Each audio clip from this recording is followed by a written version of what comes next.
Ya, saya sebagai Ketua Dewan Gelar Tanda Jasa Tanda Kehormatan tadi telah menyampaikan kepada Bapak Presiden Prabowo Subianto terkait dengan pemberian anugerah gelar kepahlawanan nasional yang memang ini dilaksanakan sudah merupakan kegiatan rutin dalam rangka Hari Pahlawan 2025. Jadi proses dari pengusulan pahlawan nasional ini adalah proses dari bawah, dari masyarakat, dari kabupaten kota, kemudian di sana ada tim peneliti yang terdiri dari para pakar dari berbagai latar belakang. Setelah dari kabupaten kota ke provinsi, di sana ada juga tim peneliti, akademisi, dan juga sejumlah tokoh yang menilai TP2GD, ya. Kemudian setelah itu kepada TP2GP di Kementerian Sosial dan Dewan Gelar GTK Tanda Jasa Tanda Kehormatan, ya, telah menerima ini dari Kementerian Sosial yang juga merupakan hasil kajian dari TP2GP. Ada 40 nama calon pahlawan nasional yang dianggap telah memenuhi syarat dan ada 9 nama yang merupakan bawaan carry over dari yang sebelumnya. Jadi totalnya ada 49 nama. Nah, tentu dari kami dari tim GTK ini telah melakukan juga kajian, penelitian, rapat, ya, sidang terkait hal ini. Jadi telah diseleksi tentu berdasarkan kalau semuanya memenuhi syarat, ya. Jadi tidak ada yang tidak memenuhi syarat, semua yang telah disampaikan yang memenuhi syarat. Perjuangannya semua jelas, latar belakangnya, riwayat hidupnya, dan sudah diuji secara akademik, secara ilmiah, gitu ya. Riwayat perjuangannya ini telah diteliti dengan seksama melalui beberapa layer, beberapa tahap, dan sekarang tentu karena kita juga mendekati Hari Pahlawan, kita telah menyampaikan ada 24 nama dari 49 itu yang menurut Dewan GTK yang memerlukan telah diseleksi mungkin bisa menjadi prioritas. Nanti kita akan melihat, ya, perkembangan, ya, tadi telah saya sampaikan, termasuk juga riwayat hidup dari calon pahlawan nasional. Ya, mereka ini sebenarnya sudah pahlawan nasional, tapi tentu kita menyeleksi berdasarkan pertimbangan-pertimbangan termasuk gender, provinsi, dan lain-lain. Saya kira itu. Ya, nanti kita lihat lah, ya. Untuk nama-nama itu memang semuanya seperti saya bilang itu memenuhi syarat, ya. Termasuk nama Presiden Soeharto itu sudah 2-3 kali bahkan diusulkan, ya, dan juga beberapa nama lain, ada yang dari 2011, ada yang dari 2015, semuanya yang sudah memenuhi syarat.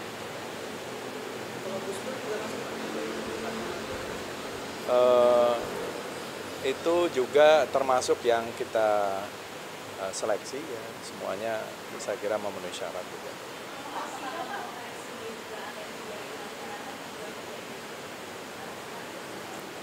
Ya, ini kan juga yang datang juga dari masyarakat juga, ya. Tadi seperti yang saya ceritakan, prosesnya ini benar-benar dari bawah, gitu. Dari masyarakat, dari kabupaten kota, dari provinsi, kemudian melalui berbagai kajian, melalui seminar, ada publikasi buku, dan lain-lain. Jadi kalau mengenai hal itu saya kira tidak ada masalah.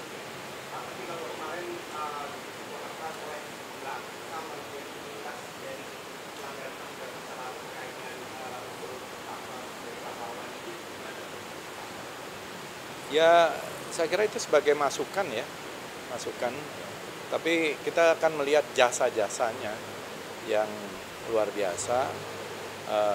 Karena tadi semua 49 nama ini adalah jasa-jasa orang-orang yang sudah dipertimbangkan dengan masak melalui kajian, mereka berjasa luar biasa gitu. Makanya diusulkan. Kalau nggak tidak mungkin diusulkan. Jadi soal memenuhi syaratnya itu memenuhi syarat.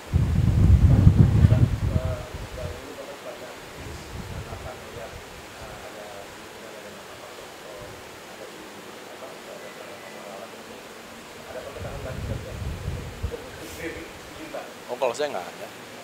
Ya.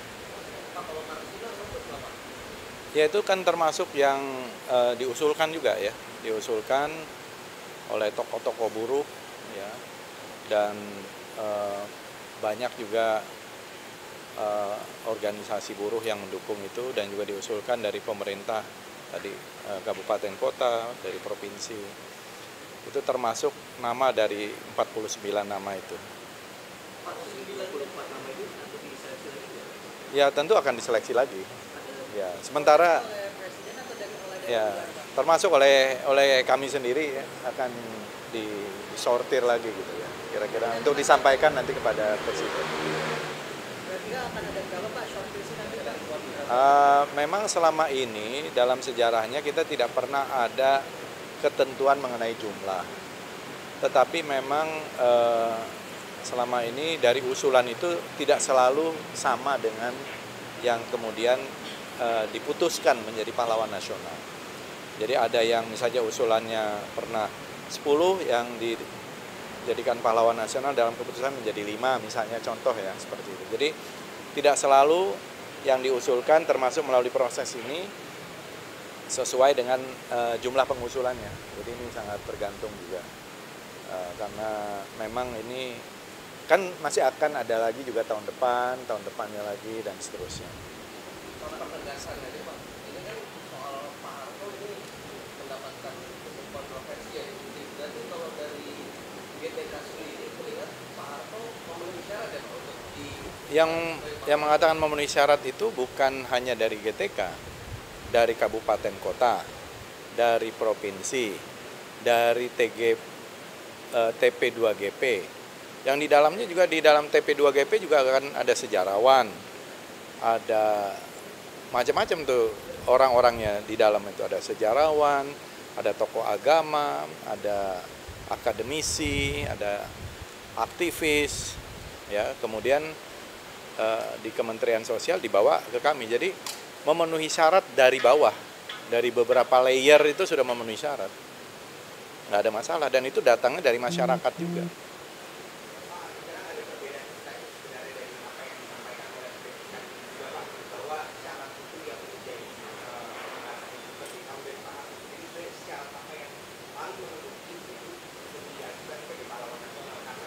Kalau dalam pengusulan saya kira banyak ya. Beliau memimpin serangan umum 1 Maret. Itu sebagai contoh, 1 Maret itu serangan besar, serangan umum 1 Maret itu salah satu yang menjadi tonggak Republik Indonesia itu bisa diakui oleh dunia. Masih ada. Karena Belanda waktu itu mengatakan Republik Indonesia sudah cease to exist, sudah tidak ada lagi. Jadi di perundingan-perundingan di New York ketika itu, Indonesia sudah tidak ada, pemimpinnya sudah ditangkap, wilayah sudah dikuasai, rakyatnya sudah tunduk. Tiba-tiba ada serangan ini, salah satunya adalah serangan besar, serangan umum 1 Maret 1949. Itu salah satu yang saya baca dari usulan-usulan itu. Nah itu kan menandakan Pak Harto sebagai komandan pertempuran serangan umum 1 Maret punya jasa di dalam kemerdekaan, perang mempertahankan kemerdekaan Republik Indonesia. Belum lagi operasi pembebasan Irian Barat dan lain-lain. Jadi ada rinciannya, nanti rinciannya kalau mau lebih panjang nanti saya berikan.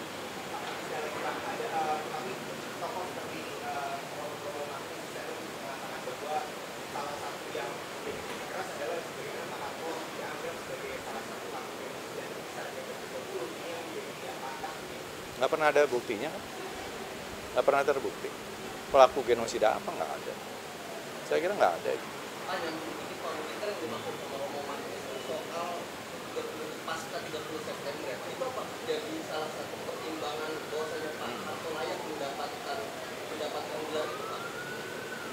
Ya apa faktanya apa?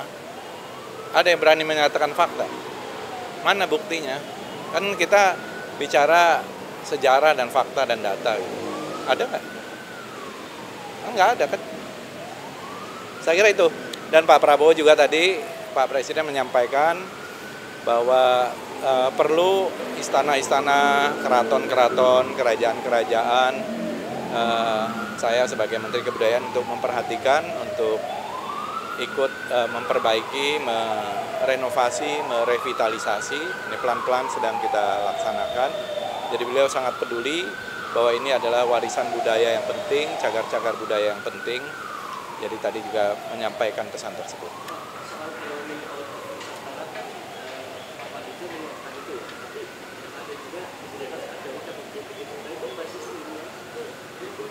Kalau itu basisnya saya kira kuat ya.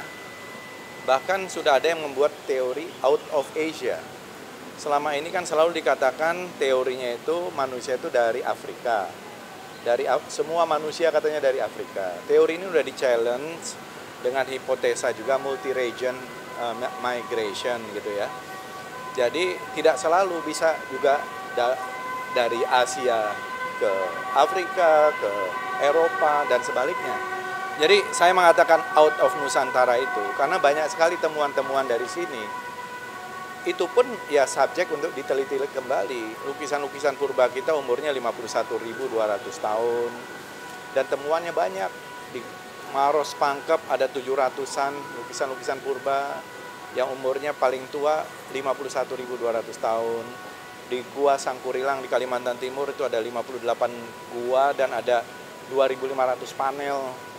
Ya, kemudian di Gua Lidah Air yang diperkirakan 60.000 tahun, Gua Harimau 22.000 tahun. Jadi kita ini dan juga banyak gambar-gambar perahu. Jadi nenek moyang kita mungkin bermigrasi dengan menggunakan perahu.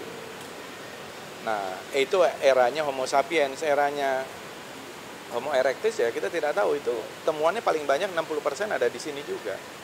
Jadi saya mengemukakan itu supaya kita tidak terpaku kepada sebuah teori yang mapan, out of Africa, bisa juga out of Nusantara. Dan sudah mulai banyak yang melirik teori baru ini. Ya saya memang mengatakan out of Nusantara dan ya itu bisa diperdebatkan secara ilmiah.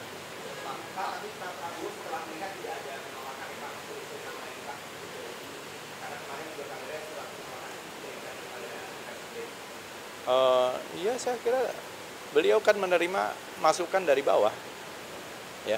Pak, kalau Apalagi? Pak Harto itu kan dari layer paling bawah belum memenuhi syarat. Kalau Martina sendiri berdasarkan data dengan track record Martina itu memenuhi syarat juga nggak Pak? Memenuhi syarat? Martina juga memenuhi syarat? Iya. Kan perjuangan buruh, perjuangan menginspirasi juga ya. Yang saya kira soal perjuangan untuk kesejahteraan buruh, hak-hak buruh dan lain-lain.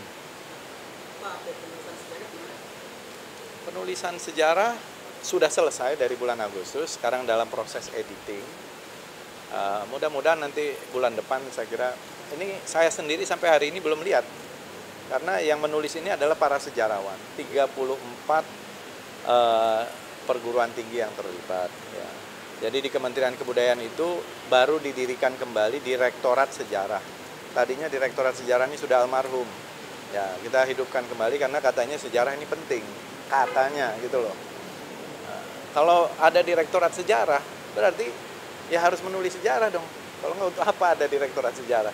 Nah, maka kita buatlah sejarah buku ini. Nanti mungkin tahun depan kita akan buat sejarah kemerdekaan, perang kemerdekaan, sejarah Majapahit, sejarah Pajajaran, sejarah Sriwijaya, gitu-gitu ya.